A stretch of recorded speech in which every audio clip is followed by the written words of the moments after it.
शिवायहम्। ॐ भूर्भुवस्सुः तत्सवितुर्वरेण्यं भर्गो देवस्य धीमहि धियो यो नः प्रचोदयात्। तो हम अब आगे के इस आज के जो चर्चा है इसमें वही जो हमारे शासन में नैतिकता का जो विषय है इसके दूसरे जो पक्ष हैं, जो कक्षा है उसको साझा कर रहा हूँ। कल विचार करते समय एक बात आया कि राजनीति और समाज नीति ये दोनों चीज़ है। तो राजनीति वस्तुतः समाज नीति ही है। इस विषय पे आप लोग निबंध लिखें और आपस में चर्चा करें ताकि आप जन केंद्रित नीति का निर्माण कर सकें और उनका क्रियान्वयन हो सके।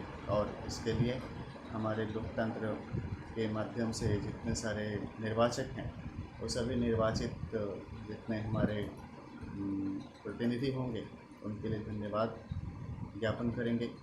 और पूरे जो सरकारी तंत्र हैं उनके माध्यम से कल्याणकारी जो हमारा लोकतांत्रिक व्यवस्था उसका संचालन किया जा सकेगा। एक बात और है कि व्यक्तिगत और व्यावसायिक जीवन में अंतर होता है। व्यक्तिगत जीवन में निजता का अधिकार भी एक शामिल होता है जीवन के अधिकार में, आर्टिकल 21 के तहत। तो जो आप व्यक्तिगत जीवन में आप जीवन जीते हैं और जो प्रोफेशनल जीवन आपकी जब शुरुआत होती है दोनों में अंतर होने चाहिए। इसके लिए प्रावधान किया जाना चाहिए। आइए माता सरस्वती का ध्यान रखते हुए आगे की पढ़ाई को समझते हैं। अब बात होती है कि विधि निर्माताओं के लिए नैतिक ढांचा। इस विषय पे आइए देखिए कि कमेटी क्या रिपोर्ट दी है। कहते हैं अन्य देशों में विधि निर्माताओं के लिए नैतिक ढांचा किसी आदर्श लोकतांत्रिक ढांचे के 4 आधार स्तंभों के बीच में विधानमंडल का सबसे अधिक महत्वपूर्ण स्थान है। यह लोगों की इच्छा की अभिव्यक्ति है और कार्यपालिका इसके लिए जवाबदेह है। यह कार्यपालिका के लिए नैतिक मानकों की आवश्यकता से पहले विधि निर्माताओं के लिए नैतिक मानकों की आवश्यकता पर समान रूप से जोर देने की मांग करता है। आगे बात है कि संयुक्त राष्ट्र का संविधान अपने अनुच्छेद धारा 5 में अपने सदस्यों को अनुशासन में रखने के लिए कांग्रेस को व्यापक अधिकार प्रदान करता है। तथापि वर्तमान कांग्रेसीय नैतिक समितियों और सदस्यों, अधिकारियों और कर्मचारियों के आचार पर नियंत्रण करने वाले औपचारिक नियम 1960 से पहले तक नहीं आए थे। पहले कांग्रेस द्वारा सदस्यों के विरुद्ध अनुशासनिक कार्यवाही तदर्थ आधार पर होती थी। 1964 में सीनेट ने एस रेस का ये देख सकते हैं 338 में 88वीं कांग्रेस को अपना लिया, जिसने मानकों और आचार पर सीनेट प्रवर समिति का गठन किया।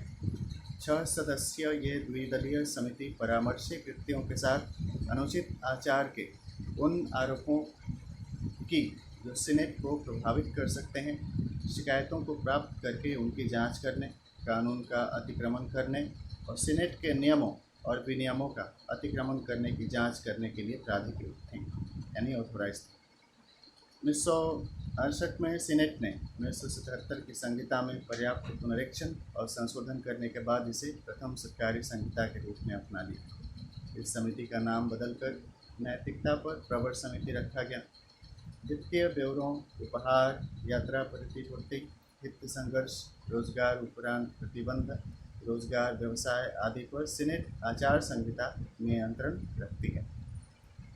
यूके के हाउस ऑफ कॉमन्स ने वर्तमान आचार संहिता को अपने संकल्प दिनांक 19 जुलाई 1995 द्वारा अपने सदस्यों के लिए अपना लिया। इस आचार संहिता का उद्देश्य सदस्यों द्वारा संसदीय और लोक कृत्यों का निष्पादन करने में उनसे अपेक्षित आचार के मानकों पर मार्गदर्शन प्रदान करके सदस्यों को सदन, उनके संगठकों और आम जनता के प्रति उनके दायित्वों का निष्पादन करने में सहायता करना है।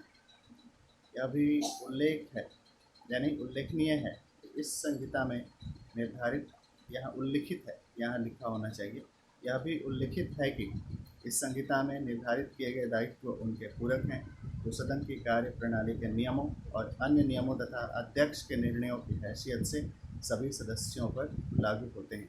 यहाँ सदस्यों का संदर्भ सदस्य राष्ट्रों से है, क्योंकि संयुक्त राष्ट्र संघ के सदस्य हैं। अब बात होती है राज्यसभा की नैतिकता समिति से संबंधित बात। राज्यसभा में प्रक्रिया तथा कार्य संचालन संबंधी नियमों के अध्याय और 24वें में सदस्यों के आचार और नैतिक संहिता पर निगरानी रखने के लिए नैतिकता समिति के गठन की व्यवस्था है। तो इस कमेटी को संयुक्त राष्ट्र संघ के जो प्रावधान हैं उनको ध्यान में रख करके निर्मित किया गया था, ताकि भारत के माध्यम से यह जो शोध और अनुसंधान आधारित इस दस्तावेज का उपयोग संयुक्त राष्ट्र संघ के अन्य राष्ट्रों द्वारा भी किया जा सके। तो राज्यसभा में प्रक्रिया तथा कार्य संचालन संबंधी नियमों के अध्याय 24 में सदस्यों के आचार और नैतिक संहिता पर निगरानी रखने के लिए नैतिकता समिति के गठन की व्यवस्था है। इस नैतिकता समिति का पहला गठन 4 मार्च 1997 को सदन के सभापति द्वारा किया गया था। अपनी प्रथम रिपोर्ट में समिति ने अन्य बातों के अलावा लोक जीवन में राजनीति का अपराधीकरण और निर्वाचन संबंधी सुधारों के मूल्यों जैसे मामलों पर विचार किया है। इसने राज्यसभा के सदस्यों के लिए आचार संहिता की रूपरेखा का सुझाव दिया है। अपनी दूसरी रिपोर्ट में समिति ने प्रथम रिपोर्ट में सुझाई गई आचार संहिता को प्रभावी करने के कार्य प्रणाली संबंधी पहलुओं पर जोर दिया है, जिसमें सदस्यों की रुचियों का रजिस्टर रखना, सदस्यों द्वारा रुचियों की घोषणा, छानबीन और दंड देने की विधि शामिल है। तीसरी रिपोर्ट में समिति ने सदन में और उसके बाहर सदस्यों के व्यवहार से संबद्ध मुद्दों पर विचार किया है। चौथी रिपोर्ट में समिति ने राज्यसभा में अनुशासन और शालीनता, संपत्तियों और दायित्वों के ब्यौरों की घोषणा, रुचियों का पंजीकरण, आचार संहिता और शास्त्रियों की सिफारिशें करने के लिए समिति की शक्तियों पर विचार किया है। तो यहाँ पे इस पैराग्राफ में दिया गया है कि इसमें जितने सारे रिपोर्ट्स हैं इसमें किस किस विषय पर है। तो प्रशासनिक सुधार आयोग की प्रथम रिपोर्ट किस बात पे है, तो राजनीति के अपराधीकरण और निर्वाचन संबंधी सुधार के मूल्यों पर केंद्रित है। इसका दूसरा रिपोर्ट किस पर है, तो आचार संहिता को प्रभावी करने के कार्य प्रणाली संबंधी पहलुओं पर।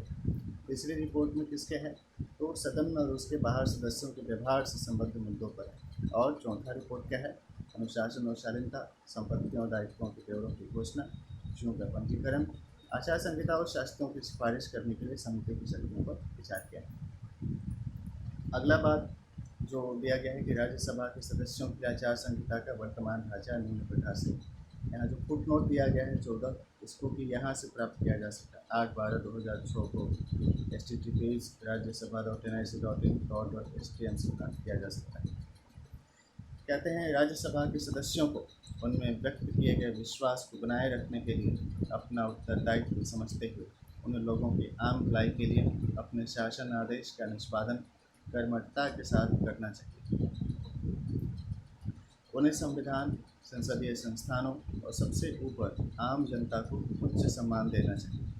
यहाँ इस बात का घोषणा ही यह सिद्ध करता है कि राजनीति वास्तव में समाज नीति। उन्हें संविधान के उद्देशिका में निर्धारित आदर्शों को वास्तविकता में बदलने के लिए निरंतर प्रयास करते रहना चाहिए। उन्हें अपना काम करते हुए निम्नलिखित सिद्धांतों का पालन करना चाहिए। आइए, निम्नोक्त जब हम बोलते हैं तो उक्त कहते हैं और लिखते हैं तो लिखित कहते हैं। तो सदस्यों को ऐसा कोई काम नहीं करना चाहिए जिससे संसद की अवमानना हो और उनके विश्वास पर प्रभाव पड़े। दूसरा, सदस्यों को लोगों की आम भलाई का विकास करने के लिए संसद सदस्य के रूप में अपनी हैसियत का सदुपयोग करना चाहिए। अगला है, अपना काम करते हुए यदि सदस्यों को यह पता चलता है कि उनके व्यक्तिगत हित और उनके द्वारा प्राप्त किए हुए लोक विश्वास के बीच कोई संघर्ष है, तो इस संघर्ष का इस प्रकार से समाधान कर लेना चाहिए कि उनके निजी हित उनके सार्वजनिक पद के प्रति कर्तव्यों के बाद ही गौण समझे जाएं। यानी कि व्यक्तिगत हित तो है, लेकिन आपका विश्वास इस चीज़ के लिए केंद्रित हो कि जो जनता के प्रति आपने अपने प्रतिनिधित्व का संकल्प लिया है, अपने पद के उन कर्तव्यों का आप निर्वाह करें। अपने व्यक्तिगत जीवन के बारे में बताएं ना बताएं, लेकिन जो जनता से जुड़ा हुआ बात है उनके बारे में आप ज़रूर अपना बात कहें। सदस्यों को हमेशा यह देखना चाहिए कि उनकी वित्तीय रुचियाँ और उनके नज़दीकी परिवार के हित जनहित में आड़े न आएँ, और यदि ये हित आड़े आ रहे हों तो उन्हें ऐसे संघर्ष का इस प्रकार से समाधान करना चाहिए कि जिससे जनहित को कोई खतरा न हो। जो MP लैड स्कीम है, इसके तहत जो फंड हैं उन फंड का उपयोग किया जा सकता है या इसको साबित करने के लिए कि आप अपने पद का पावर का उपयोग जनहित में कर रहे हैं, न कि व्यक्ति विशिष्ट अपने परिवार के लिए। सदस्यों को सदन के पटल पर उनके द्वारा किए गए किसी मतदान के लिए या मतदान न किए जाने पर, इसको एब्सटेंशन कहते हैं, इसकी प्रक्रिया अभी हाल ही में जो जितने यूनाइटेड नेशंस के जो जनरल असेंबली के सत्र हुए, इसमें कई बार एब्सटेंशन का यूज किया गया है। तो समझिए कि उसका प्रभाव यहाँ साफ झलकता है। तो सदस्यों को सदन के पटल पर उनके द्वारा किए गए किसी मतदान के लिए या मतदान न किए जाने पर, बिल पेश किए जाने पर, किसी संकल्प को प्रस्तुत किए जाने पर, किसी प्रश्न के पूछे जाने पर अथवा प्रश्न पूछने से अपने को रोके जाने पर, सदन अथवा संसदीय समिति की बैठक में चल रहे विचार विमर्श में भाग लेने के लिए किसी प्रकार के शुल्क, पारिश्रमिक अथवा लाभ की अपेक्षा अथवा उसे स्वीकार नहीं करना चाहिए। उनका जो पैसा उनको दिया जाता है उससे उनको खुश रहना चाहिए। वो अपना जो पेमेंट उठाते हैं उससे उनको खुश रहना चाहिए। साथ में जो प्राइज़ भी मिलता है उनके बारे में नियम है। अगला है, सदस्यों को ऐसा कोई उपहार नहीं लेना चाहिए जिससे उनके सरकारी कर्तव्यों का सत्यनिष्ठा और निष्पक्ष रूप से निष्पादन करने में कोई हस्तक्षेप। तथापि वे आकस्मिक उपहार या मूल्यहीन यादगार उपहार और रिवाजी आतिथ्य स्वीकार कर सकते हैं। सार्वजनिक पद पर रहते हुए सदस्यों को लोक संसाधनों का प्रयोग इस प्रकार करना चाहिए कि जिससे जनता की भलाई हो सके। संसद सदस्य होने के नाते या संसदीय समिति के सदस्य होने के नाते यदि इन सदस्यों के पास कोई गोपनीय सूचना हो तो ऐसी सूचना को उन्हें अपने निजी स्वार्थों के लिए प्रकट नहीं करना चाहिए। सदस्यों को किसी व्यक्ति या संस्थानों को ऐसा कोई प्रमाण पत्र देने से बचना चाहिए जिसकी उन्हें कोई व्यक्तिगत जानकारी न हो और जो तथ्यपरक न हो। सदस्यों को ऐसे किसी मामले में तुरंत समर्थन नहीं देना चाहिए जिसके बारे में उन्हें कोई जानकारी न हो या नाम मात्र की जानकारी हो। सदस्यों को उन्हें उपलब्ध कराई जा रही सुविधाओं और सुख सुविधाओं का दुरुपयोग नहीं करना चाहिए।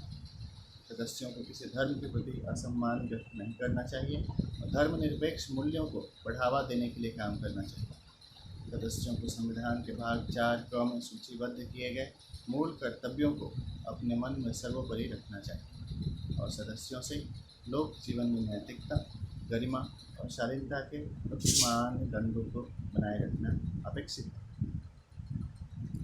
अब लोकसभा की नैतिकता समिति की बात है, यानी कि bicameral chambers of governance is recommended to each and every member nations so that the balance of power could be assured among executives, legislatives and judiciary।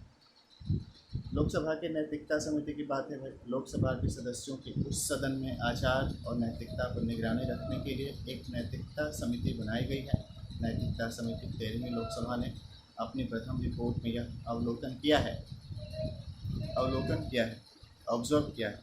अवलोकन किया है तो प्रतिवेदन भी दिया होगा। तो नैतिकता समिति की 13वीं लोकसभा ने अपनी प्रथम रिपोर्ट में यह प्रतिवेदन दिया है कि सदस्यों के लिए नैतिक व्यवहार संबंधी मानदंडों को लोकसभा में कार्य प्रणाली और कार्य संचालन नियमों में अध्यक्ष के निर्देशों तथा विविध संसदीय समितियों द्वारा की गई सिफारिशों के आधार पर वर्षों से अपनाई जा रही प्रथाओं में पर्याप्त रूप से प्रावधान किया गया। विद्यमान मानदंडों के अलावा समिति ने यह भी सिफारिश की है कि सदस्यों को निम्नलिखित यानी निम्नोक्त सामान्य नैतिक सिद्धांतों का पालन करना चाहिए। सदस्यों को अपने पद का प्रयोग लोगों के सामान्य कल्याण को बढ़ावा देने के लिए करना चाहिए। सदस्यों की व्यक्तिगत रुचि और लोकहित के बीच यदि कोई संघर्ष हो तो उसे उस संघर्ष का समाधान इस प्रकार करना चाहिए कि जिससे लोक पद के कर्तव्य के प्रति व्यक्तिगत रुचियाँ गौण समझी जाएं। यानी ज़्यादा महत्व किसको दिया जाए? लोक पद के कर्तव्य को। निजी वित्त या पारिवारिक रुचियों के बीच संघर्ष को इस प्रकार से सुलझाना चाहिए जिससे लोकहित को खतरा न बन सके। सार्वजनिक पद पर रहते हुए सदस्यों को लोक संसाधनों का प्रयोग इस प्रकार से करना चाहिए कि जिससे जनता की भलाई हो सके। सदस्यों को संविधान के भाग 4 में सूचीबद्ध किए गए मूल कर्तव्यों को अपने मन में सर्वोपरि रखना चाहिए। सदस्यों को लोक जीवन में नैतिकता, गरिमा और शालीनता के उच्च मानदंडों को बनाए रखना चाहिए। यहाँ पर उस चीज़ दिया गया है कि प्रश्न पूछा जाएगा कि नैतिकता पर वर्तमान समिति का गठन अध्यक्ष द्वारा कब किया गया था?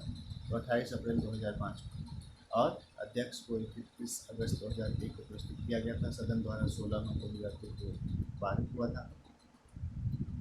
उपलब्ध सूचना के अनुसार आंध्र प्रदेश, उड़ीसा आदि जैसे कुछ एक राज्य विधानमंडलों ने अपने विधायकों के लिए आचार संहिता को अपनाया है।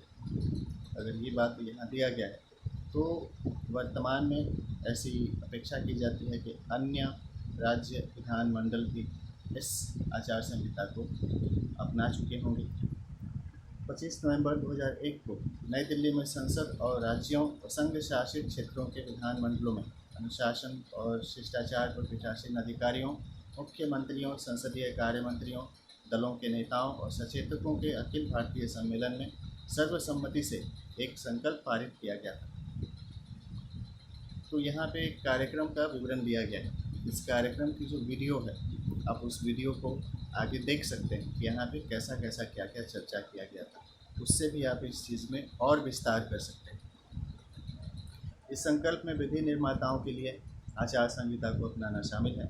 यह भी सिफारिश की गई है कि नैतिक समितियों का गठन ऐसे सभी विधानमंडलों में किया जाना चाहिए जहां आचार संहिता को प्रभावी करने के लिए इनका गठन पहले से न किया गया, यानी सभी लोग इसको अपनाएं।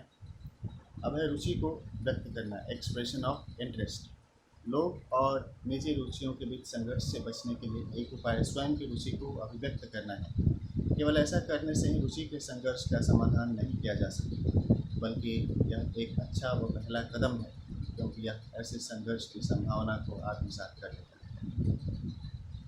किस बात की चर्चा किया गया? कॉन्फ्लिक्ट ऑफ इंटरेस्ट में जब आप देखते हैं तो more privilege should be given to accomplishment of duties and responsibilities as provided with the mandates and provisions of that designated post owned by the dignitary। विभिन्न देशों में विधि मंडलों ने इस मुद्दों पर विभिन्न दृष्टिकोण अपनाए। कुछ देशों में ऐसे व्यक्ति के स्वतः परिणाम स्वरूप किसी ऐसे निर्णय निर्माण प्रक्रिया में भाग लेने से परहेज किया जाता है, जबकि अन्य देशों में निर्णय अध्यक्ष के ऊपर छोड़ दिया जाता है। तो यहाँ पे चर्चा करें, कुछ देश ऐसे हैं जहाँ की जब एक्सप्रेशन ऑफ इंटरेस्ट होती हैं for the welfare of the society, तो इसमें भाग लेने की प्रक्रिया में कुछ देश परहेज करते हैं, जबकि संयुक्त राष्ट्र संघ की आम सभा से सीख करके अन्य देशों में भी उस तरीके की वोटिंग रेफरेंडम की प्रक्रिया अपनाई जानी चाहिए, ताकि जनहित के कार्यक्रमों को और नीतियों को तुरंत लागू किया जा सके। अपनी रुचि को विभिन्न प्रकार से और लोक सेवा व्यवसाय के विभिन्न चरणों में व्यक्त किया जा सकता है। एक व्यवस्था में निजी रूप को तब अस्थायी रूप से व्यक्त किया जा सकता है जब ऐसा कोई संघर्ष प्रत्याशित हो। संयुक्त राष्ट्र, कांग्रेस और ऑस्ट्रेलिया और कनाडा की संसदों के नियम किसी विधि निर्माता को मतदान देने की अनुमति नहीं देते यदि उनका आर्थिक रूप से सीधा स्वार्थ हो। दूसरी व्यवस्था रुचि के पूर्व पंजीयन की है। इसमें भी विविध व्यक्तिगत और आर्थिक स्वार्थ शामिल हैं, जिनमें परिवार के नज़दीकी सदस्य के स्वार्थ। भारत में संसद के दोनों सदनों में अपनी रुचि को विभिन्न प्रकार से व्यक्त किया जाता है। राज्यसभा के सभापति ने निर्णय दिया है कि यदि किसी सदस्य का सदन के समक्ष किसी मामले में व्यक्तिगत, आर्थिक अथवा सीधा स्वार्थ है, तो उस मामले में कार्यवाही में भाग लेते समय अपने स्वार्थ की प्रकृति को घोषित करना अपेक्षित है। सभापति पद का निर्णय और पर्यवेक्षण 1952 से 2000 के बीच में उन्होंने अपनी पॉइंट्स को रखी हैं।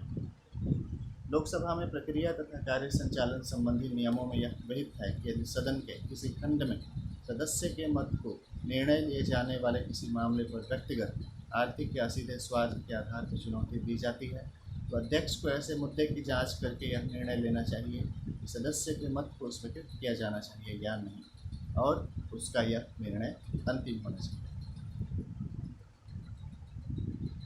सदस्यों की पुस्तिका में उल्लिखित है कि सदस्य के द्वारा सदन के द्वारा निर्णय लिए जाने वाले किसी मामले में व्यक्तिगत, आर्थिक या सीधा स्वार्थ रखने वाले सदस्य से उस मामले पर कार्यवाही में भाग लेते समय अपने स्वार्थ की घोषणा करना अपेक्षित है। What are your special vested interest for proposing such kind of what we can say proposals। Lok Sabha में कार्य संचालन और कार्य पद्धति नियमों का नियम उनसे चर्चा की। अब रुचि का रजिस्टर है भाई, निजी रुचियों या हितों की अभिव्यक्ति के लिए विशिष्ट व्यवस्था रुचि रजिस्टर का बनाना है। विधि निर्माताओं से इस रजिस्टर में अपनी सभी रुचियों को समय समय पर दर्ज करने की अपेक्षा की जाती है। इस व्यवस्था को कारगर बनाने के लिए उन रुचियों के प्रकारों जिनकी अभिव्यक्ति करना आवश्यक हो उन्हें निर्धारित किया गया है। एक नज़दीकी सारंगत व्यवस्था सदस्यों द्वारा नियमित अंतराल पर संपत्तियों और दायित्वों के ब्यौरे देना होता है। नैतिक समिति, यहाँ पे एक चीज़ यह है कि फोकस ग्रुप डिस्कशन जो होती है, स्ट्रक्चरल इंटरव्यू फॉर्मेट्स के माध्यम से भी जो सदस्य हैं जिन्होंने लगातार काम किया है देश के लिए, समाज के लिए, उनके विचारों को लिया जाना चाहिए इनपुट, और उनको SPSS सॉफ्टवेयर के माध्यम से एनालाइज कर करके जो फाइनल डेटा आउटकम्स आती हैं उनको भी पॉलिसी फॉर्मुलेशंस में इम्प्लीमेंट किया जा सकता है। नैतिक समिति की 13वीं लोकसभा ने अपनी पहली रिपोर्ट 31/8/2001 में यह सिफारिश की है कि लोकसभा के प्रत्येक सदस्य के लिए यह अनिवार्य कर दिया जाना चाहिए कि वह अपनी आय, संपत्तियों और दायित्वों को ब्यौरे दें। इसने यह भी सिफारिश की है कि सदस्यों की रुचियों का एक रजिस्टर लोकसभा सचिवालय में बनाया जाना चाहिए, इसे गोपनीय समझा जाना चाहिए और उसमें समाविष्ट सूचना को किसी भी व्यक्ति को अध्यक्ष की अनुमति दिए जाने पर ही उपलब्ध कराई जानी चाहिए। तथापि अपनी दूसरी रिपोर्ट 20/11/2002 में समिति ने यह पाया है कि क्योंकि सदस्यों द्वारा वित्तीय सूचना देने और रुचियों की घोषणा करने, जैसा कि उन्होंने अपनी पहली रिपोर्ट में सिफारिश की है, की आवश्यकता को एक अध्यादेश के प्रख्यापन द्वारा पूरा कर दिया गया है। समिति द्वारा इस अवस्था में कोई आगे की कार्यवाही करने की आवश्यकता नहीं है, लेकिन इस पर भी विचार किया जा सकता है। Nothing is absolute. नियम 293 राज्यसभा में प्रक्रिया तथा कार्य संचालन संबंधी नियम में यह अनुबंध किया गया है कि नैतिक समिति द्वारा सदस्यों का रजिस्टर बनाया जाना है।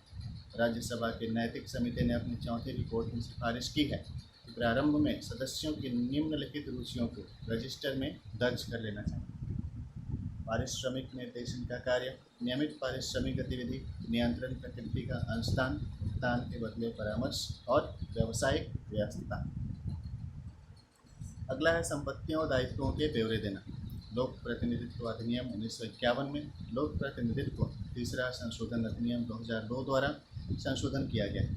एक नई धारा 75 क शामिल की गई है जिसमें अनुबंध किया गया है कि संसद के किसी सदन या राज्य के विधानमंडल के लिए निर्वाचित प्रत्येक प्रत्याशी को अथवा अभिज्ञान की तारीख से 90 दिनों के भीतर अपनी संपत्तियों और दायित्वों के ब्यौरे को यथास्थिति राज्यों की परिषद अथवा विधान परिषद के अध्यक्ष के पास अथवा लोकसभा या विधानसभाओं के अध्यक्ष के पास जमा कराना होगा।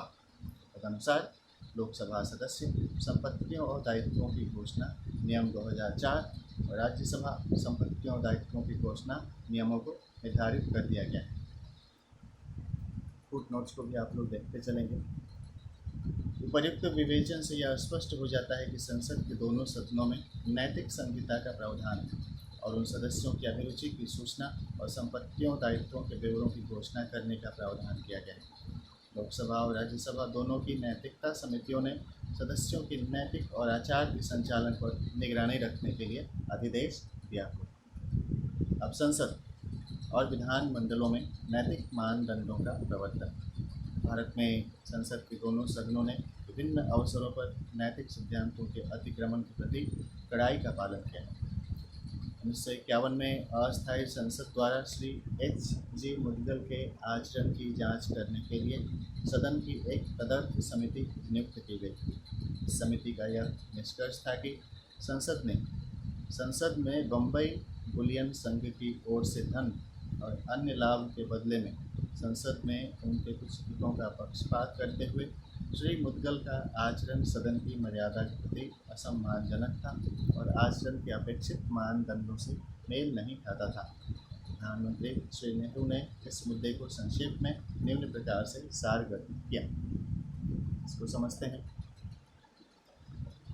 प्रश्न यह इन्होंने कहा था, प्रधानमंत्री नेहरू के ये कथन यहाँ दिए गए हैं। प्रश्न यह उठता है कि वर्तमान मामले में इसे किया जाना चाहिए या अन्यथा कुछ और।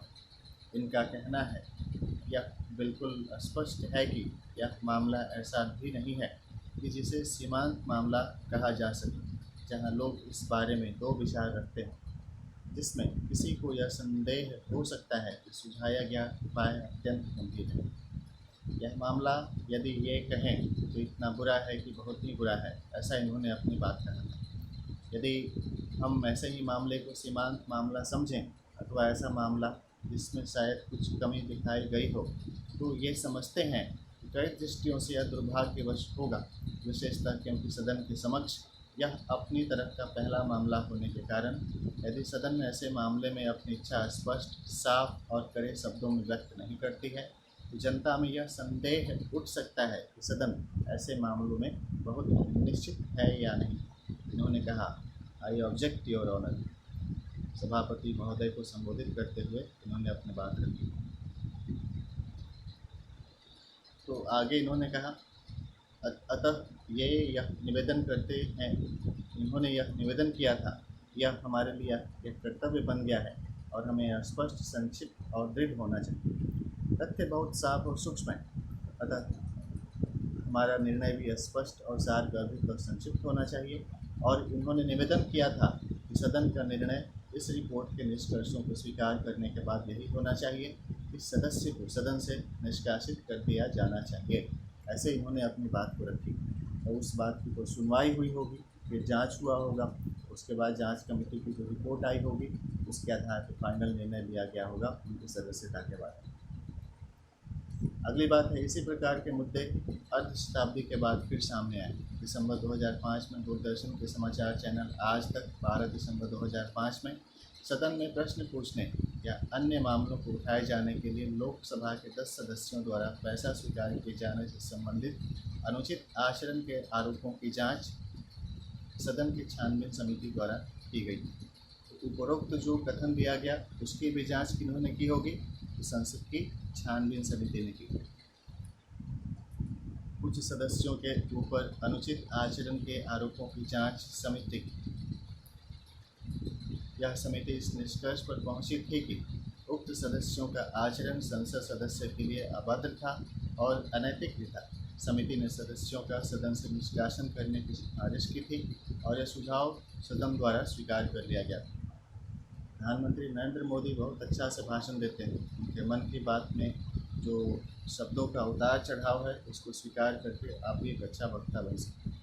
दुनिया में दो बहुत ही अच्छे स्पीकर हैं जिनके विचार से मैं अपने आप को थोड़ा बहुत प्रभावी मानता हूँ।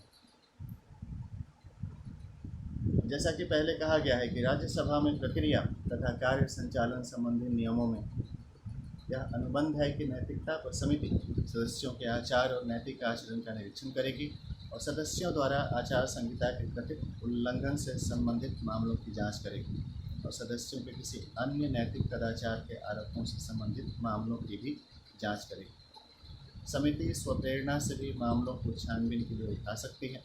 यदि जांच के बाद यह पाया जाता है कि सदस्य अनैतिक आचार में लिप्त हुआ है या अन्य कोई कदाचार हुआ है या सदस्य ने संहिता नियमों का उल्लंघन किया है, तो समिति समुचित शास्ति लगाने की सिफारिश कर सकती है।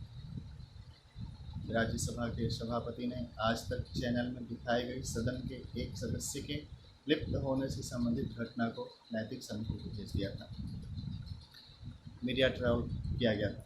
समिति इस निर्णय पर पहुंची कि सदस्य ने राज्यसभा के सदस्यों के लिए आचार संहिता के पैरा 5 का उल्लंघन किया था और इस प्रकार काम किया था कि जिससे सदन की मर्यादा को गंभीर रूप से क्षति पहुंची है और संसदीय लोकतंत्र के पूरे संस्थान को असम्मानित किया गया। समिति ने सदस्य को सदन से निष्कासित करने की सिफारिश की और सदन ने सिफारिश को स्वीकार कर लिया।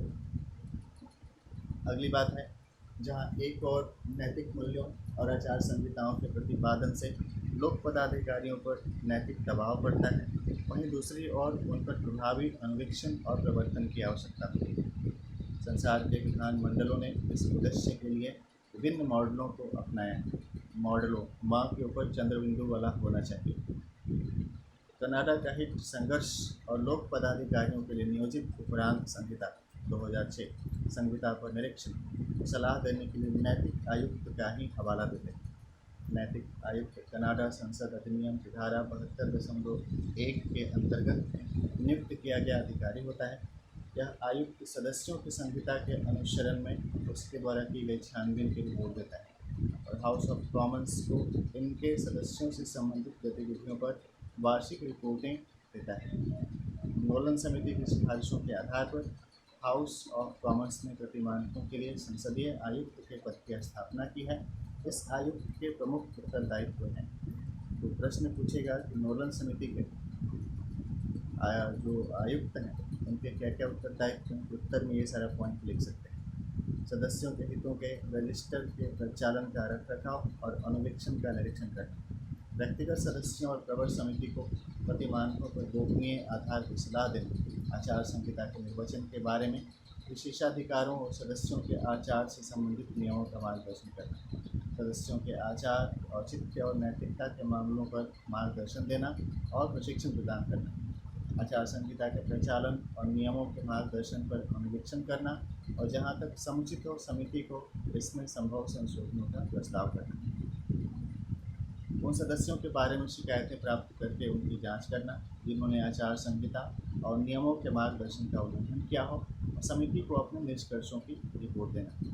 इसके अतिरिक्त आयुक्त कार्यालय विविध रजिस्टरों और सूचियों के प्रचालन को बनाए रखने और अनुवीक्षण करने के लिए उत्तरदायी होता है और उनके बारे में सलाह देता है और शिकायतों को प्राप्त करके उनकी जाँच करता है। प्रतिमानकों के लिए संसदीय आयुक्त के पद के गठन से नैतिक प्रतिमानकों से संबंधित मामलों में बड़ी पारदर्शिता लाने में सदन को सहायता मिली है। इससे आचार संहिता से संबंधित मामलों में समय पर सलाह देने से सदस्यों को भी सहायता मिली। आयोग का मत है कि संसद के दोनों सदनों को इसी प्रकार से कार्यालय के गठन पर विचार करना चाहिए। यह कार्यालय अध्यक्ष के अधीन कार्य करेगा। यह नैतिक समिति को अपनी कृत्यों का निष्पादन करने, सदस्यों को यथा आवश्यकता सलाह देने और रिकॉर्डों को रखने में भी सहायता कर सकता है। इनकी क्या क्या सिफारिशें हैं इस पर ध्यान देते हैं। संसद के प्रत्येक सदन द्वारा नैतिक आयुक्त पद का गठन किया जाना चाहिए। इस आधार पर संसद के प्रत्येक सदन द्वारा नैतिक आयुक्त पद का गठन किया जाना चाहिए। तो एक तो लोकसभा और राज्यसभा में हो गया। इसी तरह से सभी जितने राज्य हैं उनके भी विधानमंडल और विधानसभा में इस पद के गठन करके नियुक्ति की जानी चाहिए। यह पद या अध्यक्ष उपसभापति के अंतर्गत कार्य करते हुए नैतिकता पर समिति के अपने कामों का निष्पादन करने में सहायता करेगा और सदस्यों को यथा आवश्यकता सलाह देगा और आवश्यक अभिलेखों को रखेगा। यहाँ सपोर्टिव सुपरविजन की बात है, ट्रेनिंग की बात है। राज्यों के बारे में आयोग निम्नोक्त की सिफारिश करता है। सभी राज्य विधानमंडलों को अपने सदस्यों के लिए नैतिक संहिता और आचार संहिता को अपना लेना चाहिए। विधायकों द्वारा नैतिक आचार को सुनिश्चित करने के लिए अतिक्रमण के मामले में मंजूरियों की कार्यप्रणालियों की उत्तम परिभाषा बनाकर नैतिकता समितियों का गठन किया जाना चाहिए। राज्यों के विधायकों द्वारा अभिरुचियों की घोषणा के साथ सदस्यों की अभिरुचि के रजिस्टर को बनाए रखा जाना चाहिए। संबंधित सदनों के पटल पर वार्षिक रिपोर्टों को विवरण देते हुए जिनमें अतिक्रमण शामिल हों रखा जाना चाहिए। राज्य विधानमंडलों के प्रत्येक सदन द्वारा नैतिक आयुक्त के पद का गठन किया जाए। यह पद अध्यक्ष या सभापति के तहत उस आधार पर काम करेगा जैसा कि संसद के लिए सुझाया गया। आइए कुछ लाभ का पद होता है, इनसे संबंधित जो प्रस्ताव दिया गया है इनको समझते हैं। भारत के संविधान में यह निर्धारित किया गया है कि उन संसद और विधानमंडल के सदस्यों को संसद या विधानमंडल का सदस्य चुने जाने के लिए और सदस्य होने के लिए अयोग्य कर दिया जाएगा यदि वे सरकार के अधीन ऐसे पद को छोड़कर जिसको धारण करने वाले का अयोग्य न होना संसद ने विधि द्वारा घोषित किया है, कोई लाभ का पद धारण करता है। इसके पीछे मूल विचार पद के कृत्यों और विधायी कृत्यों के बीच हित संघर्ष को दूर करना है। सरकार के अधीन लाभ का पद धारण करने वाले लोगों को संसद या विधानमंडल का सदस्य बनने से विमुक्त करने का सिद्धांत यह है कि ऐसा व्यक्ति उस कार्यपालिका के कृत्यों का प्रयोग स्वतंत्र रूप से न कर सके जिसका वह अंश है।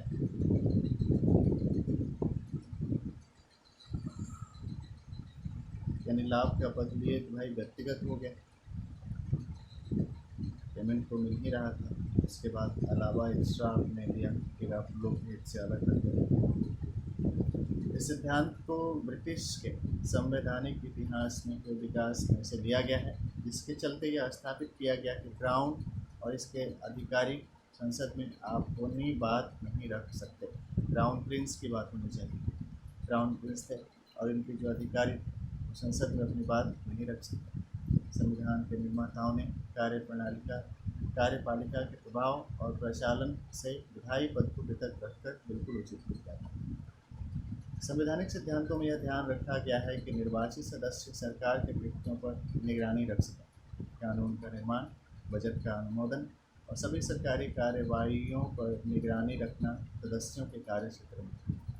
सरकार की कार्यपालिका शाखा के कानून का कार्यान्वयन करना चाहिए, लोकधन का अनुमोदित उद्देश्यों के लिए सदुपयोग करना चाहिए और विधान के प्रति इसके कृत्यों के लिए उत्तरदायी रहना चाहिए। अतः यदि सदस्य कार्यपालिका के प्रति कृतज्ञ हों तो विधान कभी भी अपनी स्वतंत्रता को कायम नहीं रख सकता। ऐसा क्या बात है भाई? सदस्य कार्यपालिका के प्रति कृतज्ञ हों तभी तो विधान अपनी स्वतंत्रता को कायम रख सकता है, क्योंकि सदस्य किसके प्रति है? निष्ठावान कार्यपालिका के प्रति। तो कार्यपालिका और विधायिका की बात है, कबूल का बात मानेगा ना जी। तो पार्टिसिपेटरी गवर्नेंस की बात हो गई। वह मंत्री परिषद और अधिकारियों के समूह पर नियंत्रण खो देता है। ऐसे कैसे? जब पार्टिसिपेटरी गवर्नेंस की बात हो रही है तो उन्होंने अपनी बात को रखा, उनके मत को आपने स्वीकार किया, ऑटोमेटिकली आपका उनके ऊपर अधिकार हो गया। एग्रीमेंट, समझौता, acknowledgement, endorsement leads to development of consensus, which is proportionate to the control of power over the members of that respective house. इस परिप्रेक्ष्य से सदस्यों के लिए पद के लाभ पर संवैधानिक रोक लगाना आवश्यक और स्वागत योग्य दोनों हैं। इन्होंने यानी हमने वेस्टमिंस्टर मॉडल को इसलिए स्वीकृत किया क्योंकि ये उसके साथ मेल खाता है और ऐतिहासिक संबद्धता थी। इस मॉडल में कार्यपालिका मंत्री परिषद, संसद या विधानमंडल से ली जाती है। यद्यपि सिद्धांत रूप में विधानमंडल सरकार पर जवाबदेही के लिए नज़र रखता है, फिर भी वास्तव में प्रायः यह देखा गया है कि सरकार विधान पर तब तक नियंत्रण रखती है जब तक सदन या विधानमंडल में इसका बहुमत होता है। सत्ता के लिए विधायकों के बहुमत की संतुष्टि के लिए अधिकतर संघर्ष मंत्रिमंडल संरचना के साथ समझौता और संरक्षण की इस आवश्यकता के साथ संगत होता है। यही कारण है कि मंत्रिपरिषद का आकार पिछले दशकों से भारी भरकम होता आया है, यानी बढ़ गया है, संख्या बढ़ी है, मंत्रिपरिषद के सदस्यों की संख्या बढ़ी है। अभी मोदी सरकार ने भी संसद के जो अपने मंत्रिपरिषद का विस्तार किया था, 75 सदस्यों की मंत्रिपरिषद की घोषणा हो गई थी। अंततः 2003 में संविधान के 91वें संशोधन को अधिनियमित करके निचले सदन में मंत्रिपरिषद के आकार को इसके 15% तक ही सीमित कर दिया गया है। निगमों के अध्यक्ष, वित्त मंत्रालयों के संसदीय सचिव के रूप में तथा लाभ के अन्य पद प्रायः विधायकों के पद, प्रतिष्ठा और विशेषाधिकार के लिए अपनी अभिलाषाओं को पूरा करने के लिए प्रायः घूसखोरी का काम करते हैं। ऐसा संसदीय जो समिति है इनका फाइंडिंग आया तो यह जांच और सुधारात्मक कार्यवाही की वकालत करती है। निसंदेह यह शक्तियों को अलग करने के सिद्धांत का दुरुपयोग हुआ, परंतु जब तक यह दुरुपयोग लोकतंत्र को हमारे मॉडल को एकीकृत रखता है तब तक लाभ के पद से संबंधित चर्चा को केवल तकनीकी और कानूनी मुद्दों तक सीमित रखना बहुत ही अपर्याप्त है। संवैधानिक दृष्टि से कोई भी व्यक्ति तब तक मंत्री नहीं बन सकता जब तक वह संसद सदस्य, विधायक, विधान परिषद का सदस्य नहीं। यदि किसी ऐसे व्यक्ति को जो संसद सदस्य, विधायक, विधान परिषद का सदस्य न हो मंत्री बनाया जाता है तो 6 महीनों के भीतर ही संसद सदस्य, विधायक, विधान परिषद का सदस्य बनना होगा। हमारी व्यवस्था में इस परिप्रेक्ष्य में कार्यपालिका और विधायिका दोनों में कोई अंतर नहीं रह जाता, परंतु ब्रिटेन और जर्मनी जैसे देशों में इस अवस्था में ऐसा नहीं होता, जिससे कुल मिलाकर भ्रष्टाचार और संरक्षण को बढ़ावा मिल सके। यही कारण है कि एक राजनीतिक संस्कृति को विकसित किया गया है जिसमें सार्वजनिक पद सामाजिक कल्याण की उन्नति का एक साधन होता है, न कि निजी या पारिवारिक लाभ के लिए। जबकि हमारे देश में काफ़ी समय से सार्वजनिक पद का प्रयोग अपनी संपत्ति में बढ़ोतरी करने के लिए किया जाता है, इसलिए कभी कभी सार्वजनिक पद बहुत बड़े भ्रष्टाचार के स्रोत और संरक्षण में वृद्धि करने के साधन बन जाते हैं। यहाँ प्रश्न उठता है कि सार्वजनिक पद बहुत बड़े भ्रष्टाचार के स्रोत और संरक्षण में वृद्धि करने के साधन क्यों बन जाते हैं। तो यहाँ इसके पहले वाले लाइन में दिया गया है कि क्योंकि सार्वजनिक पद पे जो नियुक्त होते हैं वो अपनी संपत्ति में बढ़ोतरी करने के लिए प्रयोग करते हैं अपने पद का। कुछ दिया गया है संसद पर एडमंड बुर्के की कुछ रिपोर्ट है। 230 वर्षों से अधिक पहले 1774 एडमंड बुर्के ने ब्रिसेल्स में अपने निर्वाचकों को संबोधित करते हुए निम्न प्रकार से कहा था, आपका प्रतिनिधि न केवल अपने काम से बल्कि अपने निर्णय से भी आपका ऋणी है, और वह यदि आपकी सेवा करने के बजाय आपके मत का बलिदान कर देता है तो यह होता है। संसद ऐसे विभिन्न और विरोधी हितों के कारण ही प्रतिनिधियों की कांग्रेस नहीं होती, जिनका पालन प्रत्येक प्रतिनिधि और पक्ष समर्थक को दूसरे प्रतिनिधियों और पक्ष समर्थकों के प्रति करना चाहिए, बल्कि संसद किसी एक देश के एक समूचे हित के विचारवान विधानसभा भी होती है, जहाँ स्थानीय प्रयोजनों का नहीं, स्थानीय प्रतिपक्षों का नहीं, बल्कि समूचे सामान्य कारण के फलस्वरूप सामान्य कल्याण का मार्गदर्शन किया जाना चाहिए। आप वास्तव में सदस्य को अवश्य चुनते हैं। आप यहाँ जनता को संबोधित किया गया है। जनता वास्तव में सदस्य को अवश्य चुनती है, परंतु जब जनता उसे चुन लेती है तब वह ब्रसेल्स का सदस्य नहीं बल्कि संसद का सदस्य बन जाता है। इस प्रकार के झुकाव और दबाव में जिसमें सरकार को अपना काम करना पड़े, यह आवश्यक हो जाता है कि लाभ के पद की इस परिभाषा की पुनर्समीक्षा की जाए। लाभ के पद से संबंधित संविधान के अनुच्छेद 102 और अनुच्छेद 191 की भावना का वर्षों से अतिक्रमण होता आ रहा है, ऐसा समिति का मानना है, जबकि कागजों पर इसका पालन किया जाता है, यानी जांच की अनुशंसा की गई। परिणाम स्वरूप विधि निर्माता अनुच्छेद 102 और 191 के अंतर्गत अयोग्यता से छूट की सूची में वृद्धि करते रहे। उदाहरण के लिए 1959 के अधिनियम 10 में अनुच्छेद 102 के तहत अयोग्यता से छूट दिए जाने वाले सैकड़ों नामों का उल्लेख सूची में किया गया है। ऐसी सूची में किसी स्पष्ट युक्तिकरण का उल्लेख शायद समय पर कुछ पदाधिकारियों की रक्षा करने के औचित्य के अलावा और कुछ प्रतीत नहीं होता। इसी प्रकार के कानून राज्य विधान मंडलों द्वारा अनुच्छेद 191 के तहत अधिनियमित किए गए हैं, जिसमें राज्य विधान मंडलों के लिए सैकड़ों पदों को अयोग्यता से छूट दी गई है। हर बार कार्यपालिका द्वारा एक विधायक की किसी पद पर नियुक्ति कर दी जाती है, जिसे लाभ के पद पर वर्गीकृत किया जा सकता है, और उस पद को छूट वाली सूची में शामिल करते हुए कानून को अधिनियमित कर दिया जाता है। प्रायः अशोधित मानदंड अपना लिया जाता है, चाहे उस पद के लिए कोई पारिश्रमिक हो या न।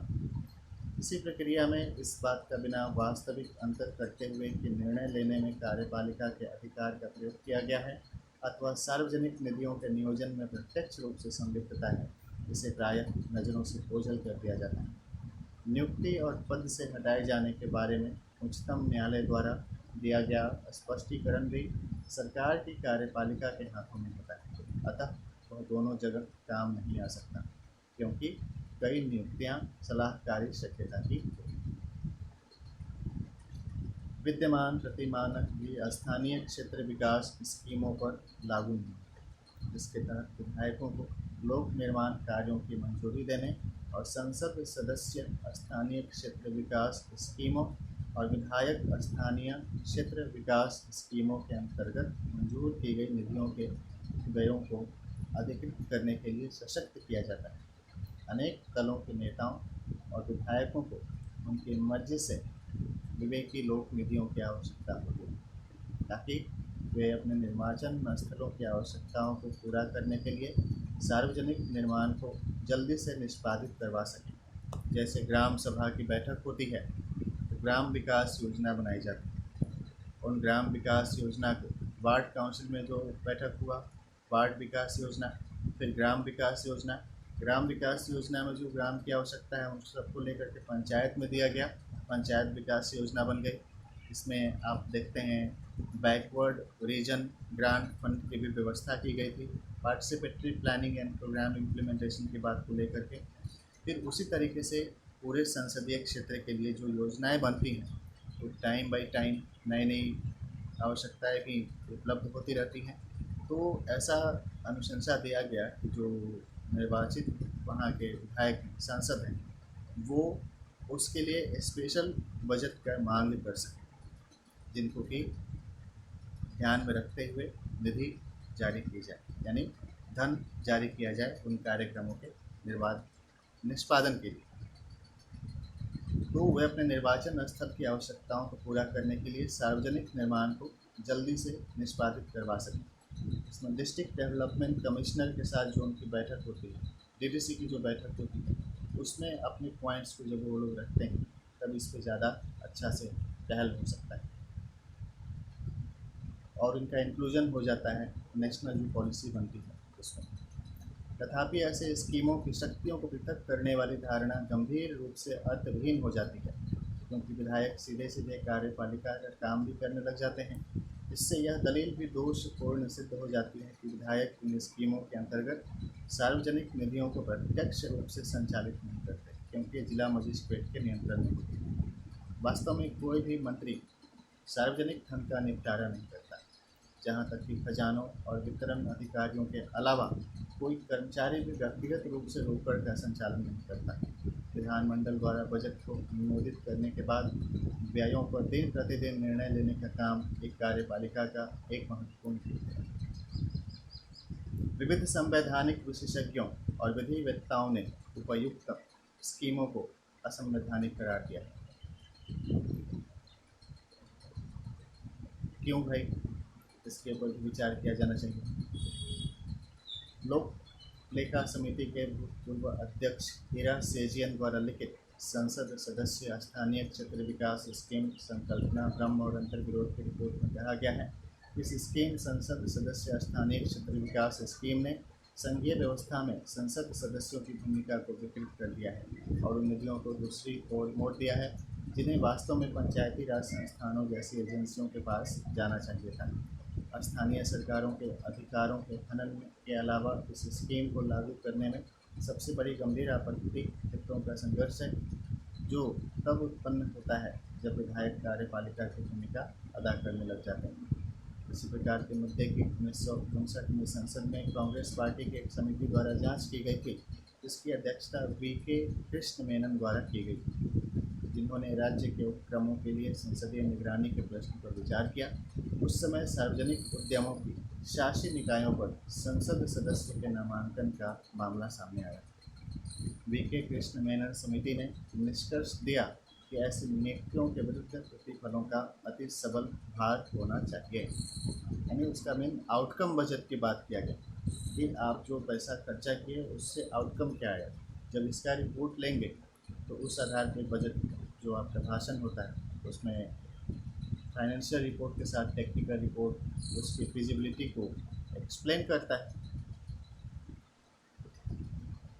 अतः यह आवश्यक जान पड़ता है कि लाभ के पद की सुस्पष्ट परिभाषा बनाई जाए ताकि शक्तियों को अधिक स्पष्ट रूप से पृथक किया जा सके। वे विधायक जो मंत्री नहीं होते अपने व्यक्तिगत या व्यावसायिक पृष्ठभूमि से प्रायः महत्वपूर्ण विशेषज्ञता वाले होते हैं। इसके अलावा उन्हें लोक सेवा के अनुभव से लोक नीति की अद्भुत दृष्टि और विवेकशीलता मिलती है। ऐसी विशेषज्ञता और जानकारी कार्यपालिका को नीति निर्माण में मूल्यवान इनपुट दे सकती है। अतः विधायकों को केवल पूर्णतया सलाहकारी प्रकृति की समितियों और आयोगों के गठन में संबद्ध किया जाना चाहिए। केवल ऐसे पदों पर रहकर कुछ पारिश्रमिक और अन्य सुविधाएं प्राप्त कर लेने से ही वे कार्यपालिका के पद पर नहीं बन जाते।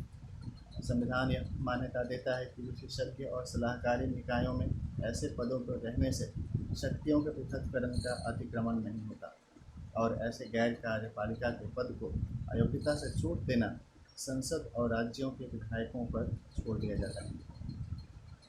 परंतु सीधे निर्णय लेने वाली शक्तियों और क्षेत्र के कार्मिकों के दिन प्रतिदिन नियंत्रण सहित संविधिक और गैर संविधिक कार्यकारी प्राधिकारों सहित नियुक्तियों में अथवा सार्वजनिक क्षेत्र उपक्रमों के शासी निकाय के पद या निजी उद्यमों में सरकारी नामांकन स्पष्ट रूप से कार्यकारी उत्तरदायित्व वाले होते हैं और इनमें निर्णय लेने वाली शक्तियां सम्मिलित रहती हैं। ऐसे नियुक्तियों में निस्संदेह शक्तियों के पृथक्करण का अतिक्रमण होता है। विधायकों को सार्वजनिक निर्माण कार्यों की मंजूरी देने या अनुमोदन देने की विवेकपूर्ण शक्तियां प्रदान करना स्पष्ट रूप से एक कार्यकारी कृत्य का प्रयोग है, चाहे विधायकों को सरकार एक पद नामित पद दे या न दे। यह आवश्यक है, यहाँ पे एडिट स छूट गया है। यह आवश्यक है कि लाभ के पद की परिभाषा बनाते समय कार्यकारी कृत्यों और कार्यकारी प्राधिकारों में सुस्पष्ट तौर से अंतर किया जाए, भले ही ऐसी भूमिका या ऐसे पदों में पारिश्रमिक और सुविधाएं मिलती हैं। ऐसे हालतों में कानून में निम्नलिखित संशोधन करना उचित होगा। ऐसे सभी सलाहकारी निकायों के कार्यालयों को जहां पर विधायक के अनुभव और जानकारियां सरकारी नीतियों में इनपुट गिनी जा सकें, लाभ के पद नहीं समझे जाने चाहिए, भले ही ऐसे पद के साथ पारिश्रमिक और सुविधाएं मिलती हैं। उन सार्वजनिक उद्यमों और संविधिक और गैर संविधिक प्राधिकरणों के शासी निकायों के पदों सहित जिनमें नीति निर्णय करना होता है या संस्थानों का प्रबंधन करना होता है या व्ययों को अधिकृत करना या उनका अनुमोदन करना होता हो, ऐसे सभी कार्यालयों को लाभ के पद वाले कार्यालय समझा जाना चाहिए और विधायकों को ऐसे पदों को धारण नहीं करना चाहिए। विधायकों की मर्जी से विवेकशील कोषों या विशिष्ट परियोजनाओं और स्कीमों का निर्धारण करने की शक्ति या लाभार्थियों का चुनाव या व्यय को अधिकृत करना कार्यकारी कृत्यों का निष्पादन समझा जाएगा और अनुच्छेद 102 और अनुच्छेद 191 के अंतर्गत अयोग्यता समझी जाएगी, भले ही नया पद अधिसूचित या धारित कर लिया गया हो या नहीं। यदि कोई सेवारत पदेन मंत्री, योजना आयोग जैसे संगठनों का सदस्य या अध्यक्ष रहता है, जहां पर मंत्री परिषद और किसी संगठन या प्राधिकरण या समिति के बीच नज़दीकी समन्वय सरकार के दिन प्रतिदिन के कृत्य के लिए आवश्यक होता हो, इसे लाभ का पद समझा जाएगा। उच्चतम न्यायालय का एक निर्णय है कि विधानमंडलों के सदस्य भ्रष्टाचार निवारण अधिनियम के अंतर्गत लोक सेवक हैं। आयोग का यह अनुभव है कि संसद सदस्यों और विधानमंडलों के सदस्यों को सूचना अधिकार अधिनियम के अंतर्गत लोक प्राधिकारी घोषित कर दिया जाना चाहिए, सिवाय इसके कि जब वे विधायी कृत्यों का निष्पादन कर रहे हैं। कुछ सिफारिशें हैं। कानून में लाभ पद की परिभाषा बनाने के लिए निम्नलिखित सिद्धांतों के आधार पर संशोधन किया जाना चाहिए। जब भाषण देते हैं या बोलते हैं तो कहेंगे निम्नोक्त, जो उक्ति आपने जो कहा, तो इसको कैसे पढ़ेंगे? कानून में लाभ पद की परिभाषा बनाने के लिए निम्नोक्त सिद्धांतों के आधार पर संशोधन किया जाना चाहिए। पी नरसिम्हा राव बनाम राज्य CBI SPE SAIR 1998 SC, इसको भी पढ़ा जा सकता है। संपूर्ण रूप से सलाहकारी निकायों को ऐसे सभी पदों को लाभ के पद नहीं समझा जाना चाहिए जहां विधायक का अनुभव, दृष्टि और विशेषज्ञता सरकारी नीति के लिए इनपुट का काम करे, चाहे ऐसे पद से संबद्ध पारिश्रमिक और सुविधाएं ही क्यों न दी गई। ऐसे सभी पदों जिनमें सार्वजनिक निधियों पर कार्यपालक का निर्णय और नियंत्रण संलिप्त हों, जिसमें सार्वजनिक उपक्रमों के शासी निकायों और संवैधानिक तथा असंवैधानिक प्राधिकरणों में पदों पर रहना शामिल हो और जहां प्रत्यक्ष रूप से नीति का निर्णय लेने और प्रबंध संस्थानों या खर्चों का अधिकार और अनुमोदन शामिल को लाभ के पद समझा जाना चाहिए और विधायक को किसी भी ऐसे पद पर बने रहना नहीं चाहिए। यदि मंत्री पद पर रहते हुए कोई मंत्री किंचित संगठनों जैसे कि योजना आयोग, जहां पर मंत्रिमंडल और संगठनों, प्राधिकरण या समिति के बीच नज़दीकी समन्वय और एकीकरण सरकार के रोज़मर्रा के कामों के लिए आवश्यक होता है, तो इसे लाभ का पद नहीं समझा जाना चाहिए। विधायकों के अधिकार में विवेकाधीन निधियों का प्रयोग, विशिष्ट परियोजनाओं और स्कीमों के निर्धारण की शक्ति या लाभार्थियों का चयन करना या व्ययों को अधिकृत करना कार्यपालक कार्यों का निष्पादन करना माना जाएगा और अनुच्छेद 102 और 191 के तहत अयोग्यता को निमंत्रण होगा, चाहे नए पद को अधिसूचित करके उस पर रहा गया हो या नहीं। संसद सदस्य स्थानीय क्षेत्र विकास योजना और विधायक स्थानीय क्षेत्र विकास योजना जैसे स्कीमों को समाप्त कर दिया जाना चाहिए, ऐसा इसमें दिया गया। लेकिन इस पर विचार करेगी समिति और यदि यह जनहित में है तो यह समाप्त नहीं होगा। संसद सदस्यों और विधायकों को सूचना अधिकार अधिनियम के अंतर्गत सार्वजनिक प्राधिकारियों के रूप में घोषित किया जाना चाहिए, सिवाय इसके कि जब वे विधायी कामों का निष्पादन कर रहे हैं। अब सिविल सेवकों के लिए नैतिक संहिता की कुछ चर्चा की गई, इसको समझते हैं। भ्रष्टाचार निवारण समिति संथानम समिति 1964 ने टिप्पणी दी थी, भारत जैसे देश के लिए भौतिक संसाधनों का विकास करना और सभी वर्गों के लिए जीवन के स्तर को ऊपर उठाना वास्तव में अनिवार्य है। इसके साथ साथ लोक जीवन के बिगड़ते हुए स्तरों को भी सुधारना है। हमें यह सुनिश्चित करने के लिए अर्थोपाय ढूंढने होंगे कि हमारे युवाओं में आदर्शवाद और देशभक्ति की भावना उनकी एक आकांक्षा के रूप में विद्यमान रहे। हाल ही के वर्षों में जो नैतिक उत्साह की कमी रही है वह शायद एक अकेला ऐसा घटक है जो सत्यनिष्ठा और कुशलता की मजबूत परंपराओं के विकास में बाधा बना हुआ है। तो संथानम समिति की जो रिपोर्ट है, इन्होंने जो मौलिक कर्तव्यों की प्रस्तावना दी गई थी, जिसमें बाद में इंदिरा गांधी ने भी अपनी बात रखी थी, इनसे अपने विचारों को जोड़कर कहा कि मौलिक कर्तव्यों का भी पालन किया जाना चाहिए। उन मूल्यों को ग्रहण कर लेना जिससे स्वयं की अधीनता से ऊपर उठने, सामाजिक कल्याण और उन लोगों के लिए जिन्हें सुधरे हुए राज्य हस्तक्षेपों की आवश्यकता है, तदनुभूति की भावना उत्पन्न करना, ये ऐसे कौशल नहीं है जिन्हें लोक सेवा में आते ही आत्मसात कर लिया जा सके। तथापि यह स्वीकार कर लिया जाना चाहिए कि हमारी सिविल सेवा व्यवस्था में व्यवहारों और सफलताओं की परंपरा रही है जो वर्तमान और भविष्य के सिविल सेवकों द्वारा अमल करने के उदाहरण पेश करते हैं। यह भी स्वीकार कर लिया जाना चाहिए कि उचित आचार के मानदंडों को बनाने और उन्हें विकसित करने के लिए विद्यमान रूपरेखा के कानूनों और नियमों का अंधाधुंध प्रवर्तन नहीं किया जा सकता। यह सब कुछ सही जगह पर संतुलन रखने का प्रश्न है। सिविल सेवाओं के अंदर ऐसी औपचारिक प्रवर्तनीय संहिताएं विद्यमान होती हैं जिनमें अपेक्षित व्यवहार के प्रति मानक निर्धारित किए गए होते हैं, जिनके साथ ऐसे प्रतिमान को पृथक रूप से नकारने पर विहित दंडों का प्रावधान भी होता है। दूसरी ओर औचित्य और स्वीकारने योग्य व्यवहार की ऐसी प्रारंभिक और अपूर्ण परंपराएं भी होती हैं जो बिना औपचारिक दंडों की होती हैं, परंतु ऐसे व्यवहारों और परंपराओं को न अपनाए जाने पर सामाजिक बहिष्कार और कलंक को बल मिलता है। यानी ऐसे व्यवहारों और परंपराओं को अपनाना चाहिए जो देश हित में है, जो लोक हित में है।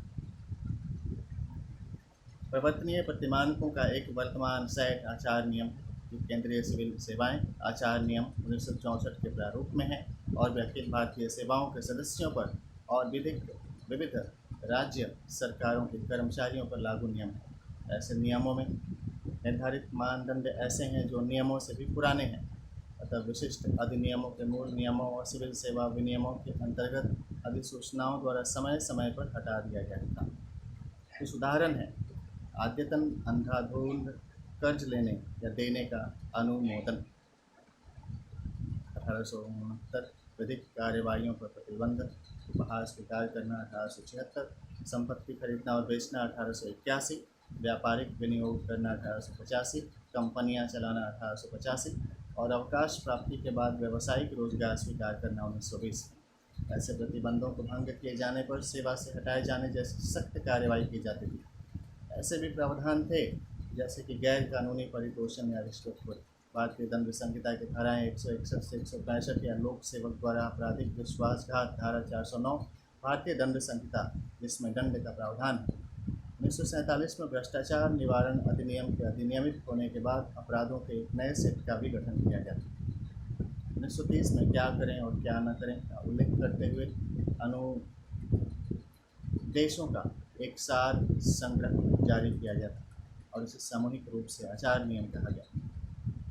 इस सार संग्रह को 1955 में पृथक नियमों के रूप में बदल दिया गया था।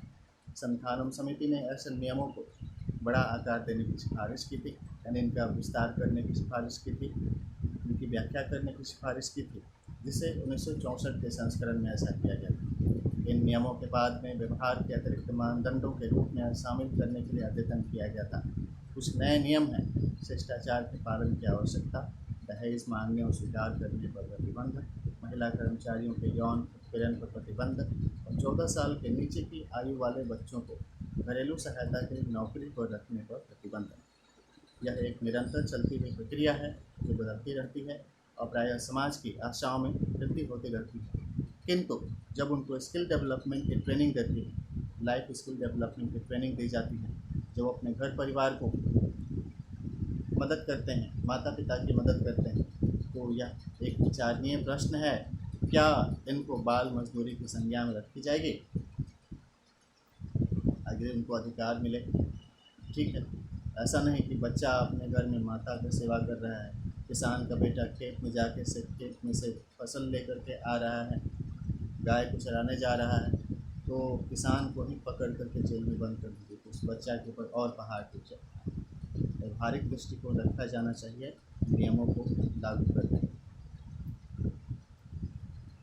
आचार नियमों में प्रतिपादित व्यवहार संहिता सत्यनिष्ठा को बनाकर रखते हुए और कर्तव्य के प्रति पूर्णतः समर्पित जैसे कुछ सामान्य प्रतिमानकों को शामिल करके और सरकारी कर्मचारी के अशोभनीय आचार में लिप्त न रहकर सरकारी कर्मचारियों के लिए अनापेक्षित समझी जाने वाली विशिष्ट गतिविधियों का सूचीकरण करने की ओर सामान्यतः संचालित की गई है।